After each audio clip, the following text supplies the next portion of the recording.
Selamat datang di Lensa Kebijaksanaan, sebuah ruang di mana kita merenung, bertanya, dan berusaha memahami lebih dalam tentang hakikat kehidupan dan kebenaran yang tersembunyi di balik dunia yang tampak.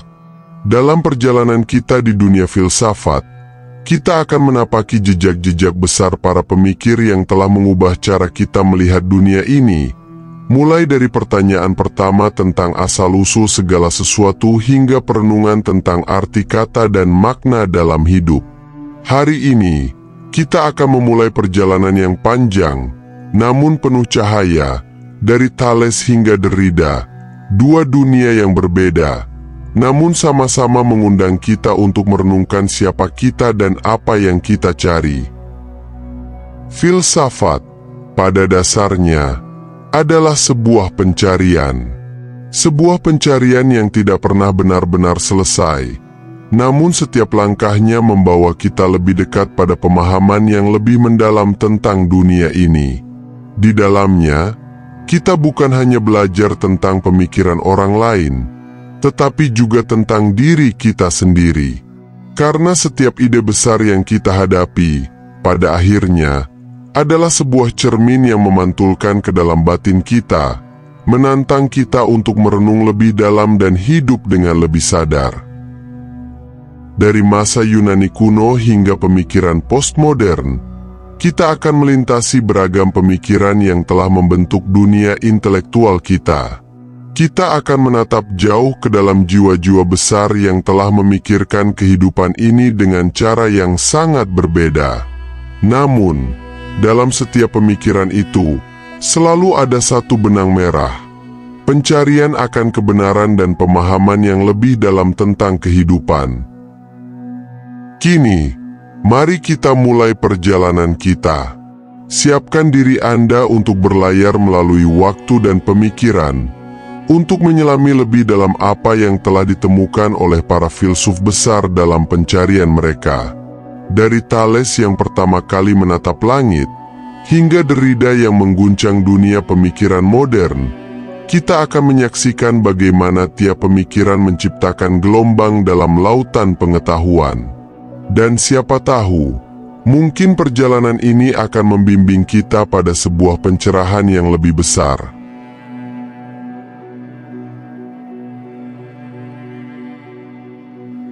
Di suatu pagi yang sangat jauh, di tepi laut Aegea, seorang pria berdiri memandang cakrawala yang tak terbatas. Namanya adalah Thales dari Miletus, seorang filsuf pertama yang tercatat dalam sejarah barat. Pada zaman itu, dunia ini belum terungkap sepenuhnya. Orang-orang masih berbicara tentang dewa-dewa yang mengatur kehidupan, dan alam semesta ini masih diselimuti misteri yang belum terpecahkan. Thales adalah orang yang pertama kali mengalihkan pandangan dari mitos kepada logika. Ia tidak puas dengan penjelasan yang mengandalkan cerita-cerita dewa dan kepercayaan tak teruji. Ia menantang kita untuk melihat dunia ini melalui lensa yang lebih rasional. Dengan penuh keyakinan, Thales bertanya, apa yang menjadi asal dari segala sesuatu? Apa yang mendasari semua yang kita lihat dan alami? Disitulah, Thales menemukan jawabannya yang mengejutkan. Air. Bagi Thales, air bukan hanya elemen fisik yang dapat dilihat dan disentuh, tetapi ia percaya bahwa air adalah substansi pertama yang menjadi asal mula segala kehidupan. Bukan karena air itu ajaib, tetapi karena air mampu mengubah bentuk, mengalir, dan memberi kehidupan. Sebuah gagasan yang sangat mendalam, bahwa segala yang ada dalam dunia ini berasal dari satu sumber yang sama, dan perubahan itu sendiri adalah bagian dari kehidupan. Di balik jawaban Thales yang tampaknya sederhana, ada sebuah pemahaman yang jauh lebih dalam. Ia mengajarkan kita untuk mencari kesatuan dalam keragaman, untuk melihat bahwa meskipun kita melihat dunia ini dalam berbagai bentuk dan warna, semuanya berasal dari satu asal yang sama. Dalam ajaran Thales, Kita diingatkan akan pentingnya mengakui bahwa segala sesuatu yang ada dalam hidup ini, baik itu fisik maupun spiritual, memiliki asal-usul yang sama, dan bahwa perubahan adalah bagian dari kehidupan yang harus kita terima. Namun, di sini juga kita diajak untuk bertanya kepada diri kita sendiri, apakah kita seringkali terjebak dalam melihat dunia hanya dari permukaan? Apakah kita melihat setiap fenomena hanya sebagai sesuatu yang terpisah dan tidak terhubung? Thales mengajak kita untuk lebih dalam lagi, untuk mencari inti dari segala sesuatu, dan menemukan bahwa di balik perbedaan-perbedaan itu ada satu kesatuan yang tak terpisahkan.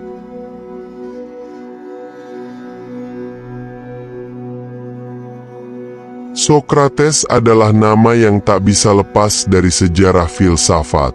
Ia bukan hanya seorang filsuf, tetapi juga seorang pencari kebenaran yang mendalam, seorang pengembara yang menelusuri jiwa manusia.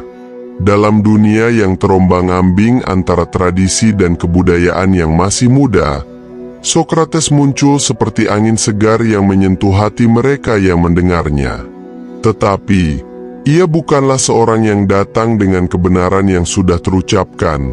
Ia datang dengan pertanyaan. Di jantung kota Athena, di tengah pasar yang ramai, Sokrates berdiri, wajahnya tenang, matanya penuh rasa ingin tahu. Ia tidak datang untuk mengajarkan orang apa yang harus mereka percayai, tetapi untuk mengajak mereka meragukan apa yang sudah mereka percayai. Apa itu kebijaksanaan? Tanyanya, mengundang perenungan yang dalam. Apakah kita sudah benar-benar tahu apa yang kita yakini? Ataukah kita hanya mengikuti kebiasaan, tradisi, dan pendapat orang lain? Dengan cara yang unik, Sokrates tidak mengajarkan, tetapi bertanya. Ia mengajak orang untuk memeriksa hidup mereka sendiri, untuk merenung dan mencari kebenaran yang terpendam di dalam hati mereka. Ia mengajarkan kita bahwa kebijaksanaan sejati bukanlah hasil dari pengetahuan yang kita kumpulkan dari luar, tetapi dari pemahaman diri yang datang dari dalam. Kenalilah dirimu sendiri. Itulah seruan yang terus bergema dalam ajaran-ajarannya. Dengan teknik yang dikenal dengan nama Socratic Method, Sokrates menggali setiap pemikiran, setiap keyakinan, setiap asumsi, untuk menemukan ketidakpastian yang tersembunyi di baliknya. Ia mengajarkan kita bahwa dengan bertanya, kita bukan hanya mencari jawaban, tetapi kita juga belajar untuk menerima ketidaktahuan kita. Dalam kerendahan hati untuk mengakui bahwa kita tidak tahu, kita membuka diri untuk menemukan kebijaksanaan yang lebih dalam. Namun, di balik ajaran Sokrates yang penuh dengan pertanyaan itu, ada sebuah panggilan yang lebih besar, untuk hidup dengan kesadaran, untuk tidak hanya menerima hidup begitu saja, tetapi untuk menggali, untuk mencari, untuk memahami. Apakah kita pernah berhenti sejenak, merenungkan hidup kita dengan pertanyaan-pertanyaan yang mendalam? Apakah kita sudah mengenal siapa kita sebenarnya? Atau, seperti kebanyakan orang pada zaman Sokrates, kita hanya terjebak dalam rutinitas dan pandangan dunia yang telah diwariskan tanpa pernah memeriksanya lebih dalam? Sokrates mengingatkan kita bahwa kebijaksanaan sejati tidak datang dengan mudah. Ia adalah hasil dari pencarian yang terus-menerus, dari proses perenungan yang tiada henti. Kita tidak boleh puas dengan pengetahuan yang kita miliki, tetapi harus terus mencari, terus bertanya, dan terus menggali. Karena dalam pencarian itulah kita menemukan diri kita yang sejati.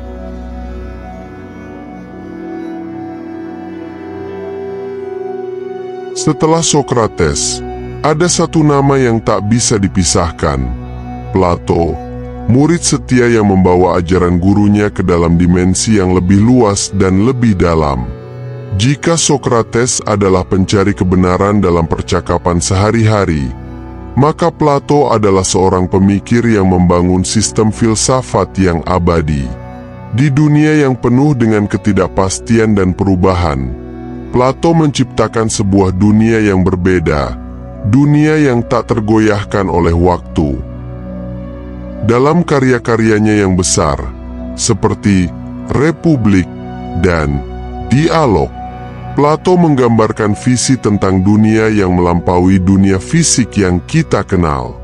Di dunia fisik, segala sesuatu itu terbuat dari materi yang berubah, sementara di dunia ide yang abadi dan sempurna, segala sesuatu itu tetap dan tak berubah.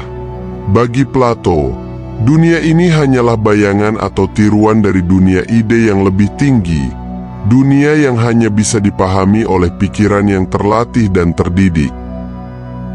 Plato mengajarkan kita bahwa dunia ini, dengan segala kekurangannya, hanyalah refleksi dari sesuatu yang lebih sempurna, yang lebih murni. Baginya, keindahan, kebaikan, dan keadilan bukanlah konsep yang tergantung pada waktu atau tempat, tetapi adalah bentuk-bentuk yang ada di dunia ide yang lebih tinggi. Sebuah dunia di mana segala sesuatu yang kita anggap nyata di dunia ini hanyalah bayangan yang kabur dan tidak sempurna. Namun, ajaran Plato yang paling mendalam adalah tentang jiwa manusia. Baginya, jiwa manusia bukanlah sekadar entitas yang terikat pada tubuh fisik, tetapi adalah bagian dari dunia yang lebih tinggi, dunia yang abadi dan penuh kebenaran. Jiwa kita, menurut Plato, berhubungan erat dengan dunia ide, dan hanya dengan pengetahuan yang benar, pengetahuan yang berasal dari pemahaman tentang dunia ide, kita bisa mencapai kebahagiaan dan keadilan sejati. Dengan pandangannya tentang dunia yang terbagi antara yang nyata dan yang hanya tampak, Plato mengajarkan kita untuk tidak terjebak pada penampilan dunia yang fana. Ia mengajak kita untuk melihat lebih jauh, untuk mencari makna yang lebih dalam setiap pengalaman kita, dan untuk menyadari bahwa kehidupan yang kita jalani ini hanyalah sebagian kecil dari kebenaran yang lebih besar. Namun, Plato juga mengingatkan kita tentang tantangan yang dihadapi dalam pencarian kebenaran ini. Bukanlah hal yang mudah untuk melepaskan diri dari dunia yang tampak ini dan berusaha memahami realitas yang lebih tinggi.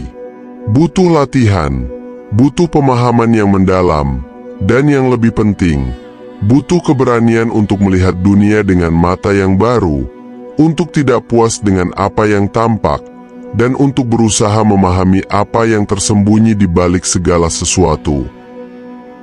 Dengan Plato, kita diingatkan bahwa pencarian spiritual kita bukan hanya tentang memahami dunia luar, tetapi juga tentang menyelami kedalaman batin kita sendiri. Apakah kita melihat dunia ini hanya dengan mata fisik kita, atau apakah kita mampu melihatnya dengan mata jiwa kita yang lebih dalam?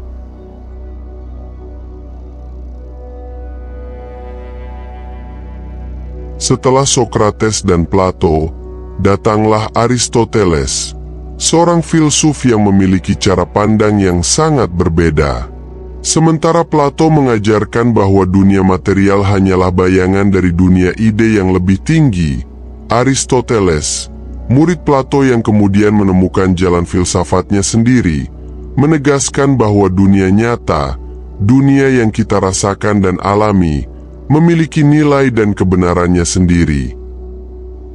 Aristoteles tidak percaya bahwa dunia ini hanya merupakan bayangan atau ilusi. Bagi Aristoteles, dunia fisik ini adalah tempat yang penuh dengan makna dan tujuan yang bisa dipahami melalui pengamatan, analisis, dan pemikiran logis. Ia percaya bahwa segala sesuatu memiliki esensi atau hakikat yang bisa ditemukan dengan pemikiran yang rasional dan deduksi yang mendalam. Dalam karyanya yang luas, seperti Metafisika dan Etika Nikomahia, Aristoteles mengajarkan kita untuk mencari kebijaksanaan melalui keseimbangan dan harmoni. Ia percaya bahwa kebajikan terletak di tengah-tengah dua ekstrim. Kebajikan bukanlah berlebihan, tetapi menemukan keseimbangan yang tepat antara kekurangan dan kelebihan, suatu cara hidup yang penuh dengan moderasi. Misalnya, dalam Etika Nikomahia, Aristoteles menjelaskan bahwa kebajikan seperti keberanian adalah sesuatu yang berada di tengah-tengah antara dua ekstrim, ketakutan yang berlebihan dan keberanian yang sembrono. Kebijaksanaan dalam hidup adalah seni menemukan titik keseimbangan yang tepat antara dua kutub ekstrim tersebut. Dan ini berlaku dalam hampir semua aspek kehidupan, dari sikap kita terhadap kekayaan, kemarahan, hingga keinginan pribadi. Namun, Aristoteles tidak hanya berbicara tentang kebajikan dalam konteks moral saja, tetapi juga dalam kaitannya dengan pencarian tujuan hidup yang lebih tinggi.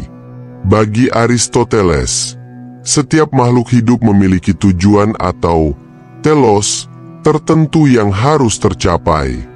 Manusia, sebagai makhluk rasional, memiliki tujuan untuk mengembangkan akal dan mencapai kebahagiaan melalui pencapaian kebajikan dan pemahaman yang mendalam. Kebahagiaan, bagi Aristoteles, bukanlah sesuatu yang datang dengan kekayaan atau kenikmatan duniawi, tetapi sesuatu yang tercapai ketika kita hidup sesuai dengan potensi terbaik kita sebagai manusia. Dalam pencarian kebahagiaan ini, Aristoteles mengajarkan pentingnya pendidikan dan latihan jiwa. Ia percaya bahwa kebahagiaan bukanlah hadiah yang diberikan secara kebetulan, tetapi sesuatu yang harus diciptakan melalui pilihan yang bijaksana dan usaha yang berkelanjutan. Dunia ini, menurut Aristoteles, adalah tempat untuk belajar, untuk berkembang, dan untuk mencari keseimbangan yang membawa kita lebih dekat kepada kebahagiaan sejati. Dengan Aristoteles, kita diingatkan bahwa filsafat bukanlah hanya tentang merenung dan bertanya, tetapi juga tentang aksi dan penerapan. Filsafat hidup adalah proses yang melibatkan semua aspek diri kita, pikiran, perasaan, dan tindakan, dalam upaya untuk mencapai kehidupan yang lebih baik, lebih bermakna, dan lebih seimbang.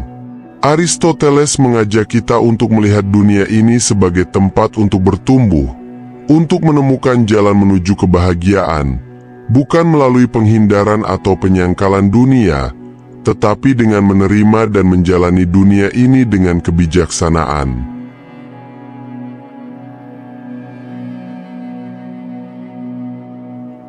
Pergeseran besar dalam sejarah filsafat terjadi pada abad ke-17, di mana dunia barat mengalami perubahan besar dalam cara pandangnya terhadap pengetahuan dan realitas.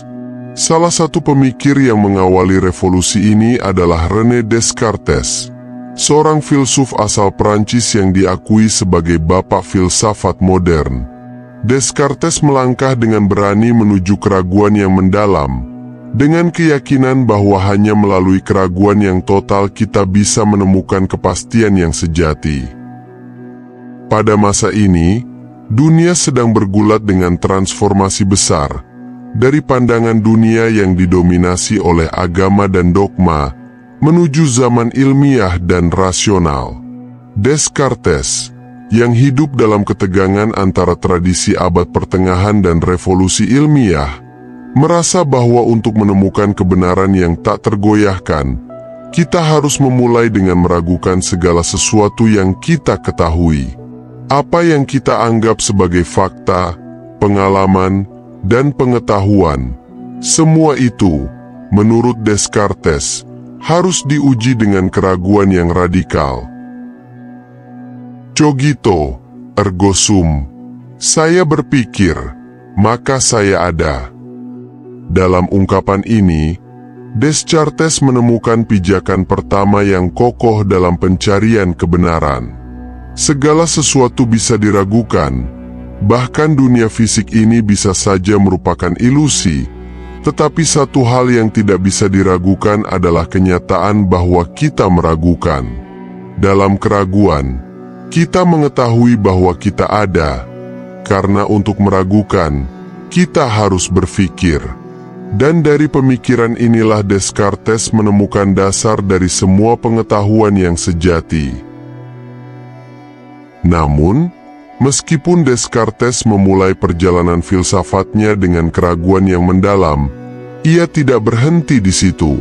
Ia mengajak kita untuk menggunakan akal kita sebagai alat untuk membedakan antara yang benar dan yang salah. Bagi Descartes, akal adalah cahaya yang menyinari jalan menuju kebenaran. Dunia ini, meskipun penuh dengan ketidakpastian, dapat dipahami melalui akal budi yang jernih dan rasional. Namun, pada saat yang sama, Descartes juga mengingatkan kita tentang batas-batas akal manusia. Meskipun kita dapat meragukan dan memikirkan dengan cermat, kita harus selalu sadar bahwa pemahaman kita tentang dunia ini terbatas. Akal manusia, meskipun sangat kuat, tidak dapat menjelaskan segalanya. Dan dalam kesadaran akan keterbatasan inilah, kita menemukan kebijaksanaan. Dalam ajaran Descartes, kita diajak untuk menyelidiki dunia ini dengan hati-hati, untuk meragukan, tetapi juga untuk memahami bahwa dalam keraguan itu, ada jalan menuju kebenaran.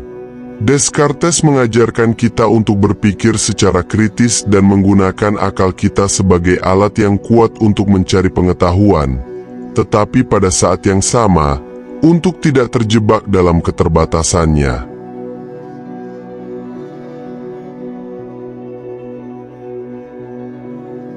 Pada abad ke-18, Eropa bergolak dengan pemikiran baru yang membawa dampak besar terhadap cara kita melihat dunia. Di tengah era pencerahan ini, seorang filsuf Jerman, Immanuel Kant, muncul dengan sebuah pemikiran yang mengguncang fondasi-fondasi filsafat tradisional. Kant mengajukan pertanyaan fundamental tentang bagaimana kita mengetahui sesuatu dan apa yang bisa kita ketahui dengan pasti. Bagi Kant, pemikiran tentang pengetahuan dan realitas tidak lagi hanya bergantung pada pengamatan dunia luar, atau hanya mengandalkan akal murni. Ia memperkenalkan konsep penting dalam filsafat yang dikenal dengan istilah transendental, yang merujuk pada cara-cara di mana pengetahuan kita dibentuk oleh struktur akal kita sendiri. Kant mengajukan argumen bahwa kita tidak pernah benar-benar mengenal dunia sebagaimana adanya, tetapi hanya bagaimana dunia itu muncul bagi kita melalui kerangka akal yang kita miliki.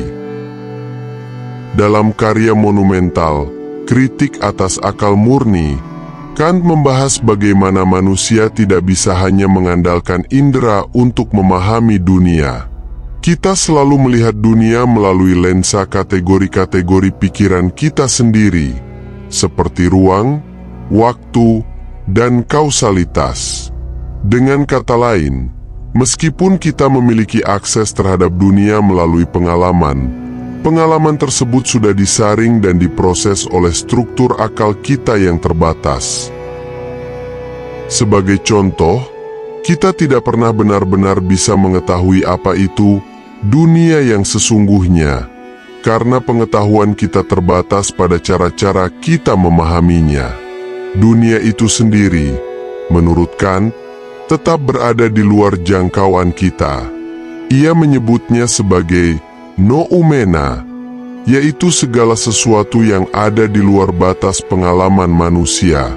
Sementara yang kita kenal hanyalah fenomena, yaitu dunia yang kita alami dan rasakan melalui indera dan akal kita. Kant menekankan bahwa meskipun kita tidak dapat mengetahui dunia luar sepenuhnya, kita tetap dapat memahami dan mengatur pengalaman kita dalam kerangka moral yang universal. Disinilah ia memperkenalkan konsep moral yang sangat berpengaruh, yaitu imperatif kategoris. prinsip moral yang mengharuskan kita untuk bertindak seolah-olah tindakan kita bisa menjadi hukum universal yang diterima oleh semua orang. Bagi Kant, kebebasan dan tanggung jawab manusia dalam moralitas adalah bagian integral dari pengalaman kita sebagai individu. Meskipun kita dibatasi oleh batas-batas pengetahuan kita tetap memiliki kemampuan untuk memilih dan bertindak berdasarkan prinsip-prinsip moral yang berlaku secara universal. Dengan ini, Kant membuka jalan bagi pengembangan etika dan pemahaman tentang kebebasan manusia dalam konteks yang jauh lebih dalam. Filsafat Kant, meskipun berakar pada keraguan yang mendalam terhadap pengetahuan manusia, juga memberikan harapan bahwa melalui penerapan rasionalitas dan prinsip moral, kita bisa mencapai pemahaman yang lebih tinggi dan bertindak secara bijaksana dalam dunia yang terbatas ini. Dengan pemikiran Kant, kita diajak untuk berpikir tidak hanya tentang apa yang kita tahu, tetapi juga tentang bagaimana cara kita tahu, serta bagaimana cara kita hidup dalam dunia yang penuh dengan ketidakpastian.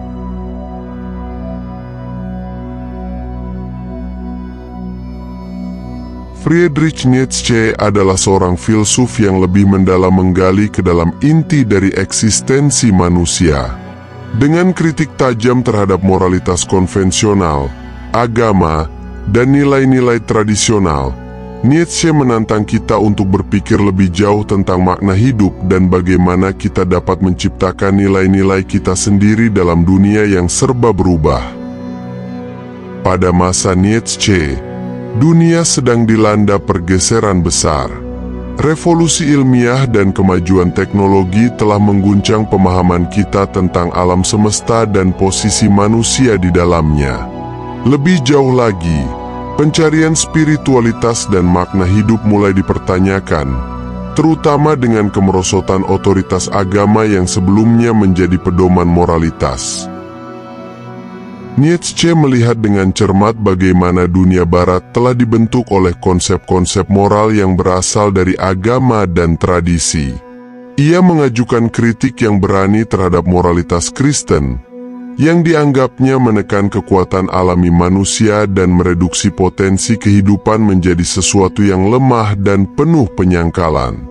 Ia mendekonstruksi pandangan hidup yang mengutamakan penderitaan dan kesabaran sebagai jalan menuju keselamatan, menggantinya dengan sebuah panggilan untuk merayakan kehidupan yang penuh gairah, pencapaian, dan kekuatan.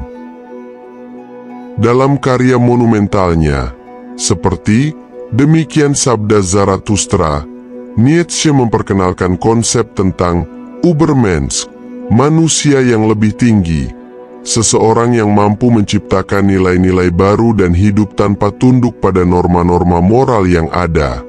Nietzsche tidak berbicara tentang manusia yang lebih kuat dalam hal fisik semata, tetapi manusia yang memiliki kekuatan batin untuk melepaskan diri dari nilai-nilai lama dan menciptakan makna hidupnya sendiri, bebas dari rasa takut, rasa bersalah, atau penyesalan.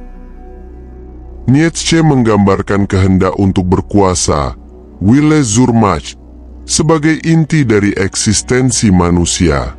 Bukan berkuasa atas orang lain, tetapi berkuasa atas diri sendiri, mengendalikan takdir kita, meraih potensi kita, dan menciptakan kehidupan yang penuh makna melalui tindakan kreatif.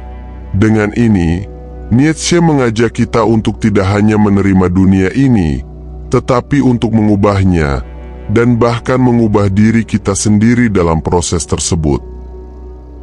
Namun, Nietzsche tidak melihat kehendak untuk berkuasa sebagai suatu bentuk egoisme atau kebencian terhadap orang lain.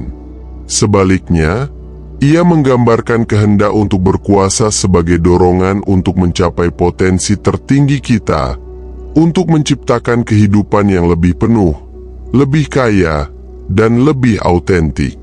Kehidupan bukanlah tentang menghindari kesulitan atau penderitaan, tetapi tentang menghadapi tantangan dengan semangat yang tidak kenal lelah dan mengubahnya menjadi kekuatan. Bagi Nietzsche, Filsafat bukan hanya sebuah pencarian untuk kebenaran atau pengetahuan. Ia adalah perjalanan transformatif menuju kebebasan dan penciptaan nilai. Filsafat Nietzsche mengundang kita untuk menilai kembali setiap aspek kehidupan kita, dari moralitas hingga tujuan hidup, dan memberi kita kebebasan untuk menciptakan hidup yang lebih mendalam, lebih berani, dan lebih penuh makna.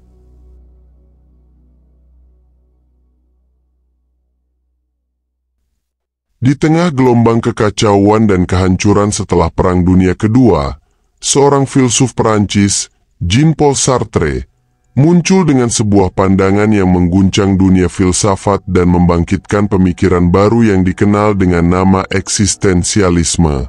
Sartre mengajak kita untuk melihat kembali keberadaan manusia dalam dunia yang tampaknya tanpa makna atau tujuan yang lebih tinggi. Bagi Sartre, inti dari eksistensialisme adalah kebebasan, tetapi kebebasan yang tidak datang tanpa tanggung jawab. Eksistensi mendahului esensi, kata Sartre, yang berarti bahwa kita, sebagai individu, tidak dilahirkan dengan tujuan atau makna yang sudah ditentukan. Kita hadir di dunia tanpa alasan yang jelas, dan hanya melalui tindakan kita sendirilah kita membentuk esensi kita, makna hidup kita. Dunia ini, menurut Sartre, tidak memiliki tujuan universal yang ditetapkan oleh Tuhan atau kekuatan luar lainnya. Maka, kita sebagai manusia harus menciptakan makna hidup kita sendiri. Namun, kebebasan yang dianut oleh Sartre bukanlah kebebasan tanpa batas atau bebas dari konsekuensi. Sebaliknya, kebebasan ini datang dengan beban yang berat, tanggung jawab yang mutlak terhadap tindakan kita dan dampaknya terhadap dunia dan orang lain. Setiap keputusan yang kita buat, menurut Sartre, bukan hanya menciptakan diri kita, tetapi juga menggambarkan apa yang harus dilakukan oleh manusia secara keseluruhan. Dalam pandangannya, kita tidak hanya bertanggung jawab atas diri kita sendiri, tetapi juga atas pilihan yang kita buat untuk seluruh umat manusia. Kita adalah membuat diri sendiri, dan melalui setiap tindakan kita menciptakan manusia yang ideal dalam imajinasi kita. Bagi Sartre, kenyataan bahwa kita bebas untuk memilih memberikan kita kekuatan yang luar biasa, namun juga membebani kita dengan tanggung jawab yang besar. Kita tidak bisa melarikan diri dari kebebasan ini, dan inilah yang menyebabkan kecemasan eksistensial. Ketika kita dihadapkan pada kebebasan untuk memilih, kita juga dihadapkan pada ketakutan akan membuat pilihan yang salah atau sia-sia. Sartre mengajukan bahwa kita harus menerima kenyataan ini dan menghadapinya tanpa melarikan diri ke ilusi atau kepercayaan yang memberikan kenyamanan. Ini adalah tantangan terbesar eksistensialisme, untuk hidup dengan sepenuh hati dalam kebebasan, meskipun kita tahu bahwa kita hanya memiliki waktu yang terbatas untuk menciptakan makna. Namun, meskipun terdapat beban besar dalam pemikiran Sartre, ia juga memberikan kita kebebasan untuk menjadi apa yang kita inginkan. Tidak ada takdir atau rencana yang menunggu kita. Semua bergantung pada pilihan yang kita buat. Sartre memberi kita kebebasan untuk menciptakan diri kita, untuk mendefinisikan siapa kita sebenarnya di dunia ini yang penuh ketidakpastian. Kebebasan ini adalah anugerah, sekaligus beban, dan hanya melalui penerimaan penuh terhadap kebebasan ini kita dapat menemukan makna hidup kita sendiri.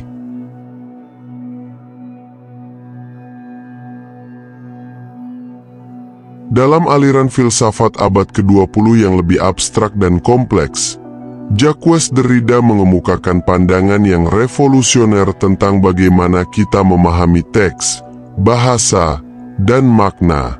Dengan pemikiran yang dikenal sebagai dekonstruksi, Derrida menggugat cara tradisional kita dalam memahami teks dan pemikiran manusia secara umum. Derrida menyatakan bahwa bahasa bukanlah sarana yang netral dan stabil untuk mengungkapkan makna. Sebaliknya, ia berpendapat bahwa makna selalu terbuka dan tidak pernah tetap, selalu tergantung pada konteks dan relasi antar kata yang tak pernah tetap. Dengan kata lain, setiap teks selalu mengandung lapisan-lapisan makna yang bisa diungkapkan dan dianalisis dari berbagai perspektif yang berbeda, bahkan lebih dari yang dapat dipahami oleh penulisnya sendiri. Dalam pandangan Derrida, setiap kata memiliki makna yang bersembunyi dalam ketidakteraturan dan ketidakpastian yang tersembunyi di dalam bahasa. Derrida melontarkan kritiknya terhadap konsep-konsep yang selama ini diterima begitu saja, seperti ketertiban dan pengesahan dalam struktur-struktur bahasa. Bagi Derrida, ini adalah penghalang bagi pemahaman sejati yang lebih dalam tentang dunia, yang selalu terhenti pada penafsiran yang bergantung pada struktur bahasa yang ada. Ia menantang pandangan bahwa teks atau bahasa memiliki makna yang final dan mengajak kita untuk melihat bahwa makna itu tidak pernah tetap dan tidak bisa dipahami dengan cara yang tunggal. Sebagai contoh, Derrida mengkritik pemahaman tradisional tentang teks sebagai sesuatu yang memiliki satu makna yang jelas dan dapat diterima. Menurutnya, teks, baik itu sastra, filosofi, atau bahkan tulisan ilmiah, selalu melibatkan ambiguitas dan permainan makna. Dekonstruksi adalah cara untuk menggali lebih dalam ke dalam ketegangan dan ketidakpastian ini, untuk melihat bagaimana ide-ide yang dianggap tetap dan tidak berubah justru dapat diurai dan dianalisis untuk menemukan dimensi baru. Penting untuk dicatat bahwa dekonstruksi bukanlah penghancuran total terhadap makna atau kebenaran, melainkan upaya untuk membuka ruang bagi pemahaman yang lebih kaya dan lebih terbuka terhadap perubahan perspektif. Ini adalah ajakan untuk tidak terjebak dalam cara pandang yang sempit atau dogmatis tentang dunia, tetapi untuk selalu menguji dan meragukan struktur-struktur pemikiran yang ada. Bagi Derrida, filsafat adalah sebuah ruang untuk terus bertanya dan menjelajahi ketidakpastian makna, dan inilah yang membuatnya relevan dalam dunia yang selalu berubah.